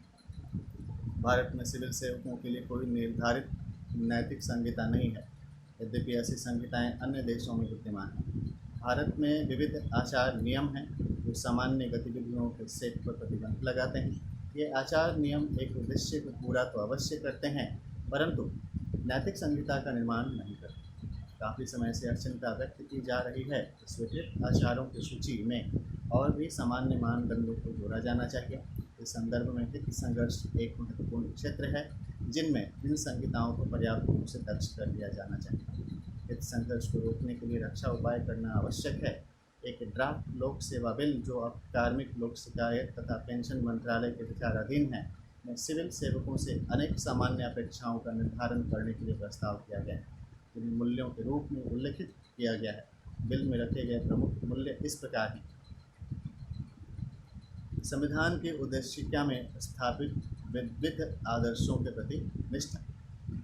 तो संविधान की जो उद्देशिका है, इसमें समाजवादी, लोकतांत्रिक, संप्रभु, सहिष्णु गणराज्य की बात की गई है। सभी को सामाजिक, आर्थिक और राजनीतिक न्याय प्रदान करने की बात की गई है। तो संविधान की प्रस्तावना या उद्देशिका को ही संविधान की आत्मा कहते हैं। उनमें जो विविध आदर्श दी गई हैं उनको मानना चाहिए। संविधान संशोधन की प्रक्रिया बताई गई है। राजनीति से परे रहकर कृत्य करना, लोगों की उन्नति के लिए अच्छा शासन देना सिविल सेवा का प्राथमिक लक्ष्य है। उद्देश्यपूर्ण और निष्पक्षता से काम करने का कर्तव्य है। निर्णय निर्माण में जवाबदेही और पारदर्शिता, उच्चतम नैतिक प्रतिमानक बनाए रखना, राष्ट्र की संस्कृति, मानवीय और अन्य विभिन्नताओं से मेल खाते हुए सिविल सेवकों के चयन में योग्यता को ही कसौटी मानना, खर्चों में मितव्ययिता और अपव्यय को सुनिश्चित करना, स्वस्थ और अनुकूल कार्य के वातावरण प्रदान करना, कृत्यों के निष्पादन में संचार, परामर्श और सहयोग अर्थात प्रबंध में सभी स्तरों के कार्मिकों का भाग लेना। ड्राफ्ट बिल में लोक सेवा संहिता और लोक सेवा प्रबंध संहिता का भी प्रस्ताव किया गया है, जिसमें और अधिक विशिष्ट कर्तव्यों और उत्तरदायित्वों का निर्धारण किया गया है। संहिता का अतिक्रमण करना संस्थानों संगठनों द्वारा वर्तमान मुख्य और लघु जुर्मानों के समान दंडों का आमंत्रण होगा। उपयुक्त संहिता और मूल्यों के कार्यान्वयन का निरीक्षण करने और मूल्यों और संहिता के मामले में सलाह देने के लिए एक लोक सेवा प्राधिकरण के गठन का भी प्रस्ताव रखा गया है। आयोग ने यह निर्णय लिया है कि वह सिविल सेवा सुधारों पर अपनी आगामी रिपोर्ट में प्रस्तावित ड्राफ्ट बिल की समुचित रूप से विस्तृत जांच करेगा। जिन विविध मुद्दों का ऊपर विवेचन किया गया है वे केवल सिविल सेवाओं के लिए ही महत्वपूर्ण नहीं है, वे नौकरशाही के सभी स्तरों के लिए भी महत्वपूर्ण हैं और समान रूप से सभी स्थानीय निकायों और उनके कर्मचारियों के लिए।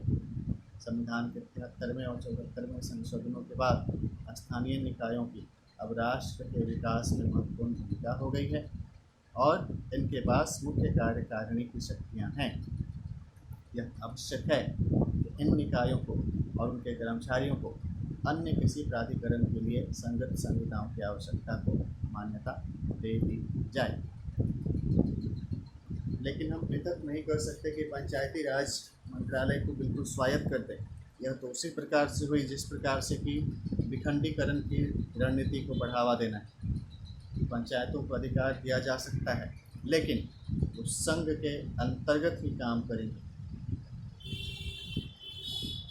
उनको स्वायत्त स्वतंत्रता नहीं दी जा सकती। सभा, समिति, प्रारंभिक लिच्छवी गणराज्य के जो गणतंत्र हैं वो हजारों साल में समृद्ध होकर के भारतीय गणतंत्र के रूप में एकजुट हुए हैं, और इनकी एकता और अखंडता को अक्षुण्ण बनाए रखना हमारे राज्य सरकार की प्रमुख वरीयता है।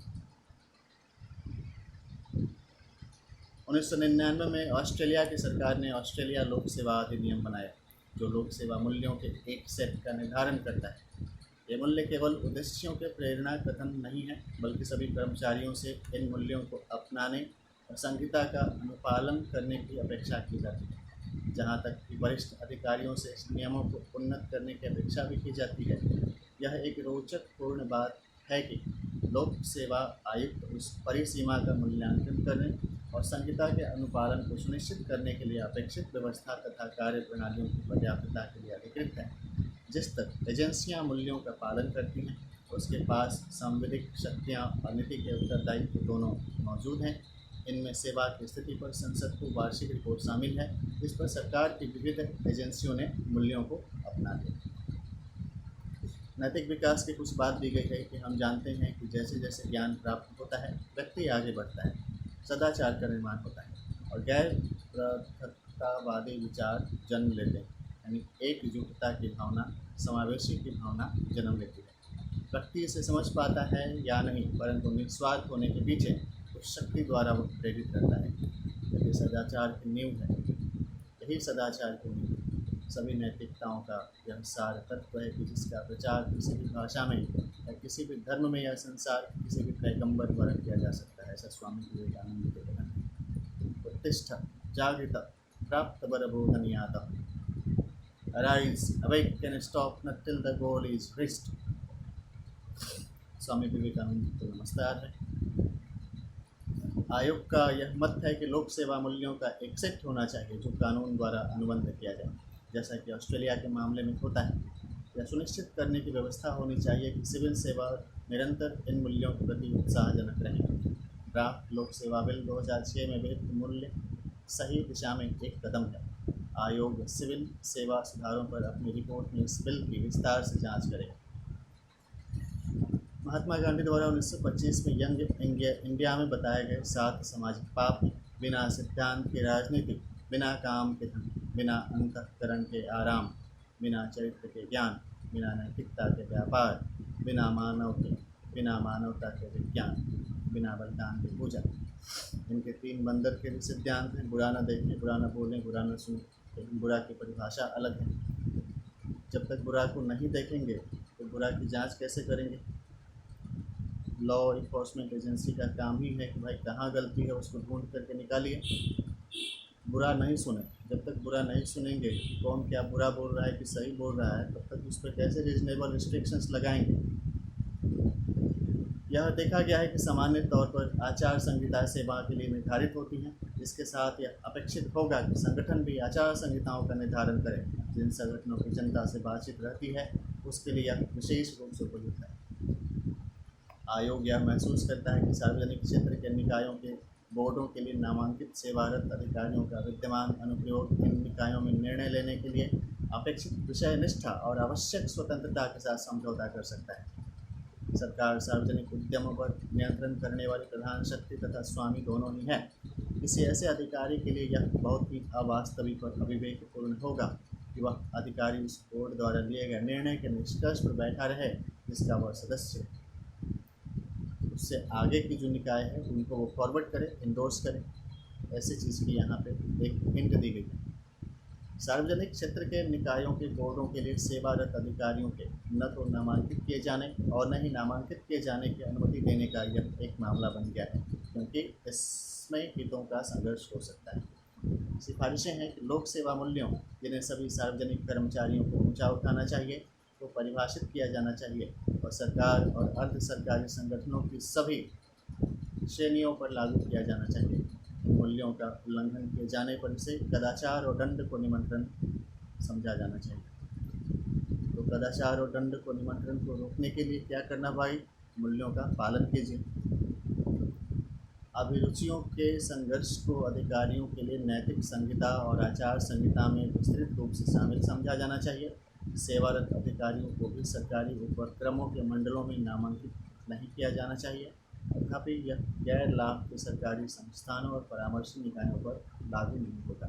एक एक बिंदु पर विचार कर करके जो मेन संशोधित होकर के आए उसको अंगीकृत करने की बात। विनियंत्रकों के लिए नैतिक संहिता की समझते हैं। व्यवसायियों तथा अन्य व्यापारियों के लिए आचार संहिताएं होती हैं। वास्तव में ऐसी संहिताएं अति प्राचीन समय से चलती आ रही हैं। उदाहरण के लिए हम्मुराबी की संहिता में यह निर्धारित है, यदि कोई गृह निर्माता किसी घर को बनाता है और इसका अच्छी तरह से निर्माण करता है, घर का स्वामी उसे घर के प्रत्येक धरातल के लिए 2 शैकल्स इजराइल की मुद्रा देगा।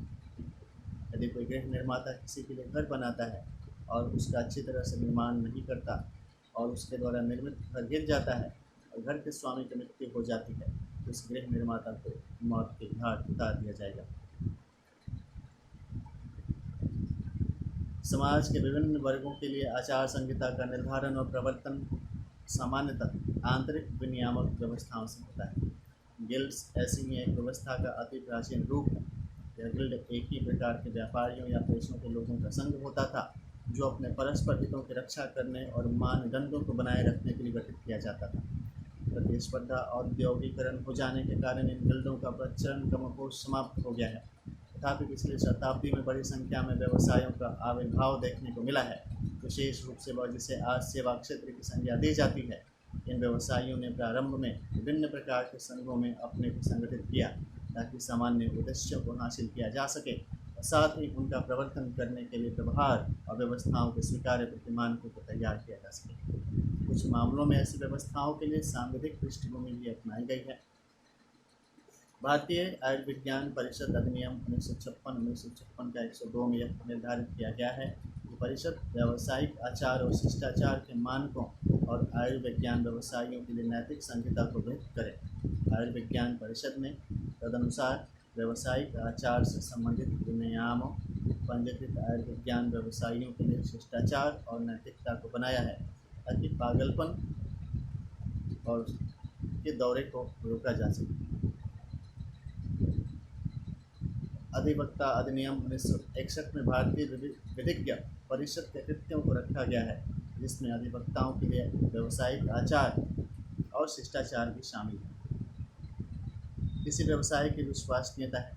किसी भी व्यवसाय के संबंध में अनुशासनिक निकाय जैसे परिषद व्यवसायिक की विश्वसनीयता, चाहे वह कानून हो, आयुर्विज्ञान हो, लेखा प्रणाली हो या कोई अन्य व्यवसाय हो, इस पर निर्भर करती है कि वे गंभीर कदाचार में संलिप्त अपराध के उन मामलों का किस प्रकार निपटारा करते हैं जो कथित व्यवसाय की विश्वसनीयता और प्रसिद्धि को ठेस पहुंचाने की प्रवृत्ति हो और कदाचार की गंभीरता के अनुरूप ही दंड होना चाहिए।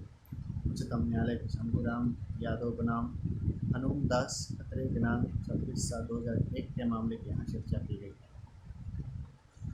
तो यह ऑनलाइन से प्राप्त किया गया रिपोर्ट है, आप डाउनलोड कर करके यूट्यूब से उसको समझ सकते हैं, गूगल से आप डाउनलोड कर सकते हैं, पढ़ सकते हैं। चार्टर्ड अकाउंटेंट्स अधिनियम 1949 में भारत में चार्टर्ड लेखा प्रणाली व्यवसायिक अधिनियम के लिए institute of chartered accountants of India के गठन के लिए अनुबंध किया गया है। चार्टर्ड अकाउंटेंट्स अधिनियम 1949 और इस अधिनियम के अनुसूचियों में व्यवसाय के सदस्यों के व्यवहार के स्वीकार्य प्रारूपों को भी रखा गया है।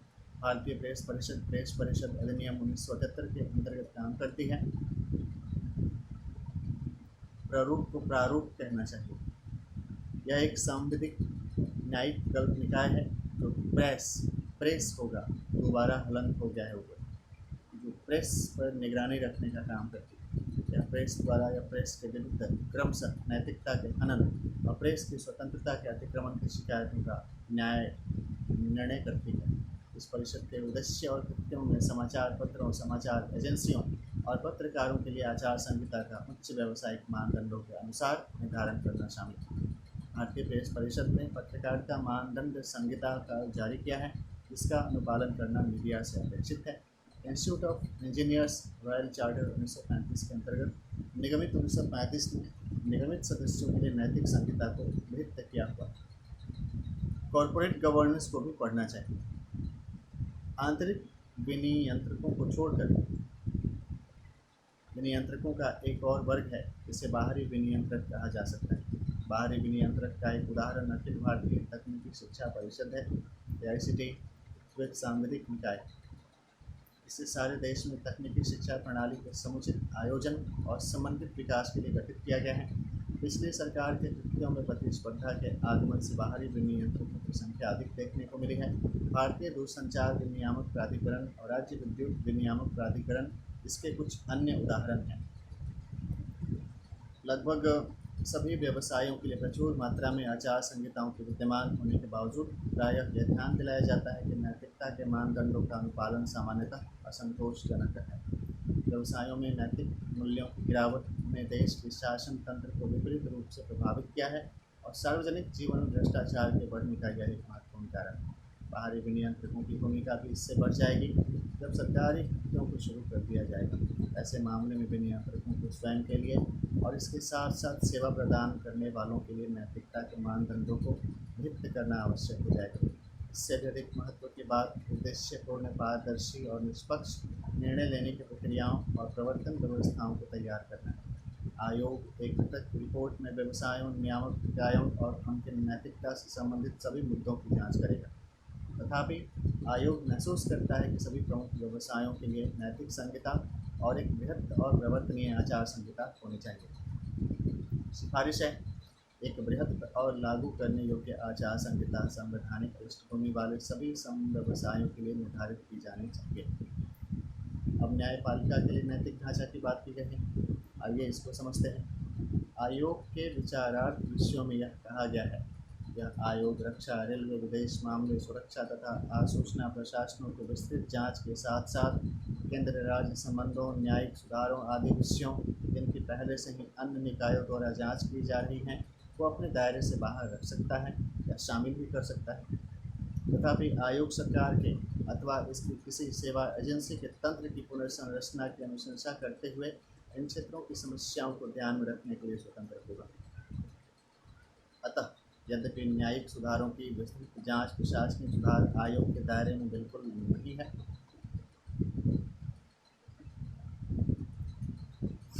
लॉ कमीशन के अंदर आता है, विधि आयोग के अंदर, फिर भी यह आवश्यक है कि न्यायपालिका से संबंधित सुधारों को कुछ महत्वपूर्ण घटकों का उल्लेख किया जाए, क्योंकि नैतिक शासन को सुनिश्चित करने में न्यायपालिका की महत्वपूर्ण भूमिका होती है।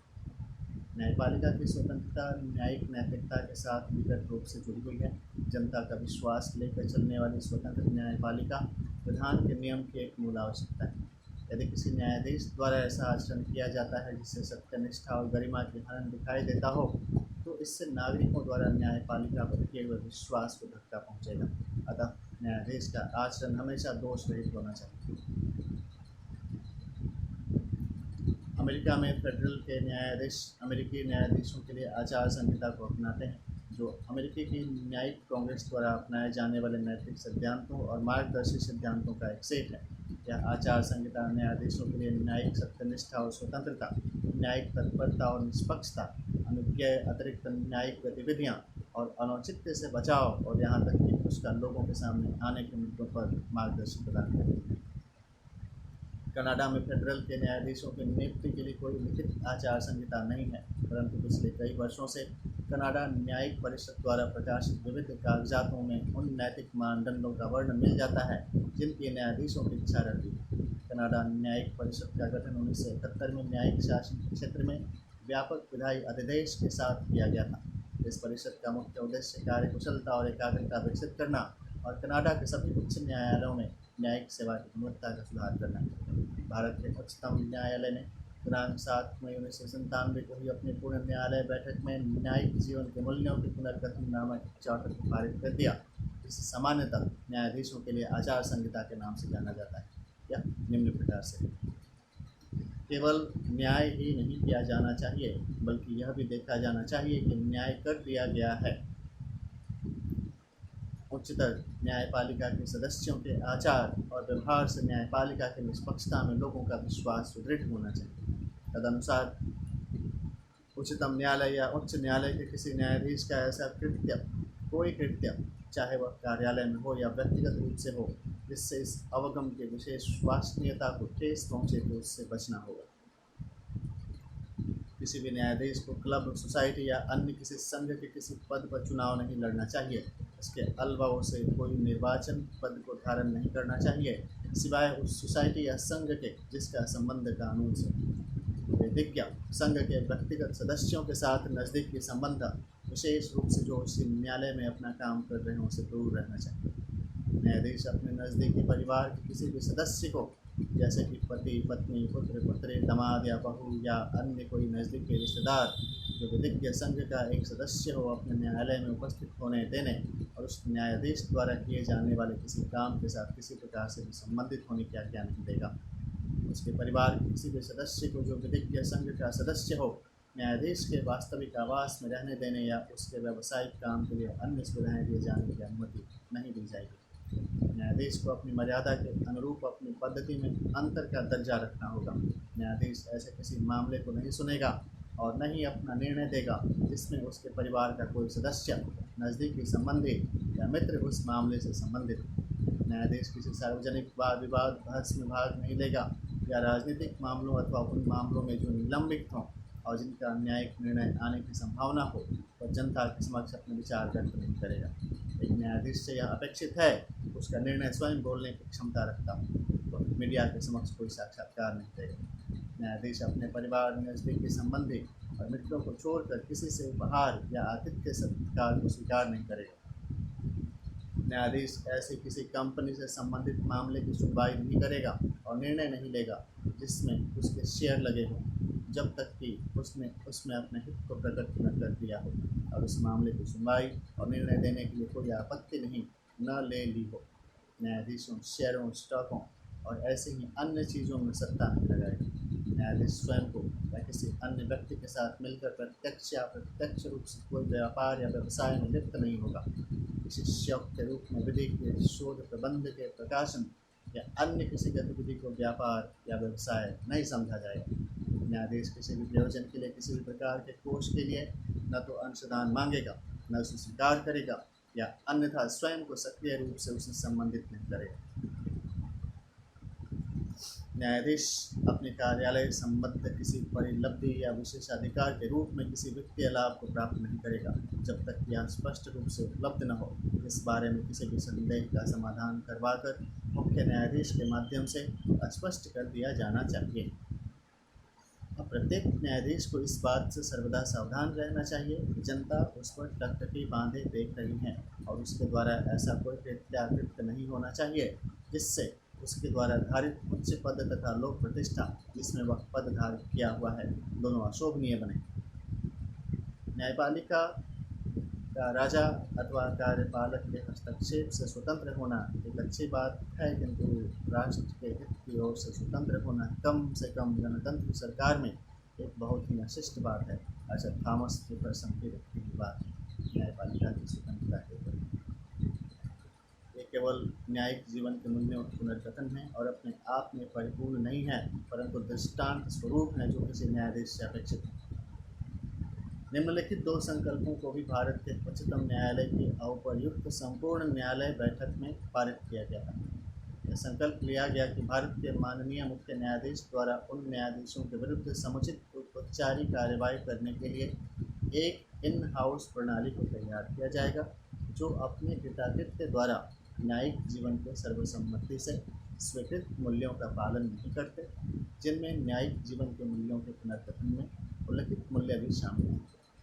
यह भी संकल्प लिया गया कि प्रत्येक न्यायाधीश अपना पद संभालने के उचित समय के भीतर और पीठासीन न्यायाधीशों के मामले में इस संकल्प के पारित होने के 100 के ऊपर बिंदु होना चाहिए, चंद्र बिंदु। इस संकल्प के पारित होने के युक्त समय के भीतर और उसके पश्चात जब कभी बड़ी मात्रा में अधिग्रहण किया जाता है तो उसे युक्त समय के भीतर अपनी ज़मीन जायदाद या निवेश के रूप में सभी संपत्तियों उसके अपने नाम में या उसकी पत्नी पति के नाम में अथवा उस पर आश्रित किसी व्यक्ति के नाम में घोषणा करेगा। Rectification is the means of quality improvement of any documents। इस प्रकार की गई घोषणा न्यायालय के मुख्य न्यायाधीश को दी जाएगी। मुख्य न्यायाधीश रिकॉर्ड के उद्देश्य से इसी प्रकार की घोषणा करेगा। यथास्थिति न्यायाधीशों या मुख्य न्यायाधीश द्वारा की गई घोषणा को गोपनीय रखा जाएगा। न्यायिक जीवन के पुनर्कथन मूल्य वृहत रूप हैं, पर ये परिपूर्ण नैतिक संहिता नहीं है। जैसा कि पहले कहा जा चुका है, आचार संहिता के निर्धारण मात्र से इसका अपने आप में अंत नहीं हो जाता। आचार संहिता के साथ संहिता के प्रवर्तन के लिए एक प्रणाली को आरंभ करने की आवश्यकता है। उच्चतम न्यायालय किसी वरिष्ठ न्यायाधीश को न्यायिक मूल्य आयुक्त के रूप में पदविहित करना अपेक्षित होगा, यानी पदस्थापित, यह स है, टाइपिंग में भ आ जाता है, पदस्थापित करना अपेक्षित होगा। न्यायिक मूल्य आयुक्त को आचार संहिता के अतिक्रमण के मामले की जांच करके मामले की रिपोर्ट को भारत के मुख्य न्यायाधीश के पास कार्रवाई के लिए भेजने के लिए सशक्त किया जाना चाहिए। उच्चतम न्यायालय के न्यायाधीश और अन्य न्यायिक और न्यायिक विकल्प निकायों के सदस्य न्यायिक मूल्य आयुक्त के अधिकार क्षेत्र में आने चाहिए। राज्य के स्तर पर भी इसी प्रकार के संस्थान का गठन किया जाना चाहिए। न्यायिक जवाबदेही का मुद्दा भी इसके साथ जुड़ा हुआ है। न्यायिक जवाबदेही के प्रवर्तन के लिए प्रभावी व्यवस्था की आवश्यकता पर अति दबाव नहीं डाला जा सकता।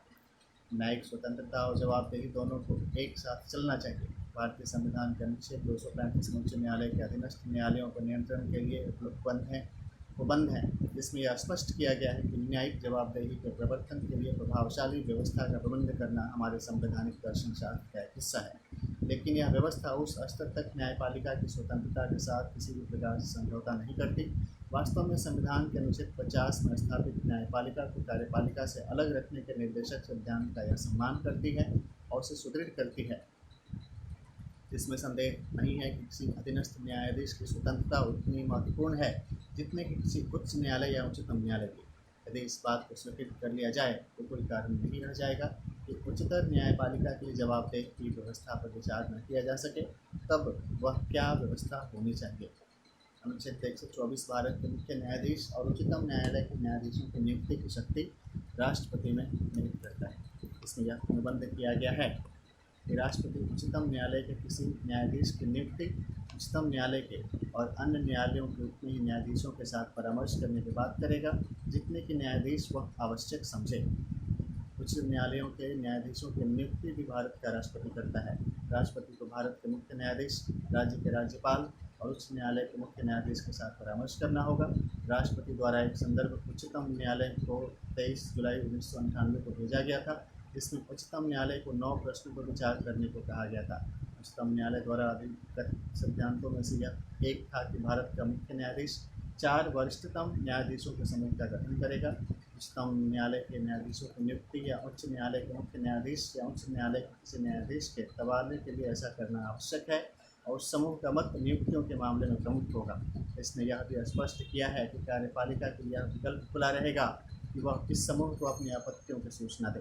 तथापि यदि मुख्य न्यायाधीश और उसके साथी न्यायाधीशों का फिर भी यह मत हो कि उनकी सिफारिशों को वापस लेने का कोई कारण न बनता हो, तब एक स्वस्थ परंपरा का पालन करते हुए वह नियुक्ति कर दी जानी चाहिए। तथापि यदि 2 न्यायाधीशों को किसी विशेष नियुक्ति के बारे में गंभीर आपत्ति हो तो नियुक्ति नहीं की जानी चाहिए। अगला है, जैसा कि संविधान में अनुबंध किया गया है तथा जैसा कि उच्चतम न्यायालय द्वारा निर्वचन किया गया है, उच्च न्यायालयों में नियुक्तियों की व्यवस्था में न्यायिक स्वतंत्रता को सर्वोच्च स्थान दिया गया है। भारत में कुछ न्यायाधीशों का समूह ही राष्ट्रपति को पीठ की प्रगति की सिफारिश करता है और इस प्रयोजन के लिए बाहर से कोई परामर्श नहीं दिया जा सकता है। नॉन जुडिशियल अपॉइंटमेंट कमेटी की भी बात है। न्यायिक घोषणाओं ने सिफारिश को बाध्यकारी बना दिया है। शायद विश्व के और किसी देश में अपनी ही नियुक्तियों के बारे में न्यायपालिका अंतिम रूप से कुछ नहीं कहती। भारत में न तो कार्यपालिका और न ही विधायिका उच्चतम न्यायालय या उच्च न्यायालय में किसी नियुक्ति के बारे में अपना कोई कथन रख पाती है। नियुक्ति की वर्तमान व्यवस्था सार्वजनिक रूप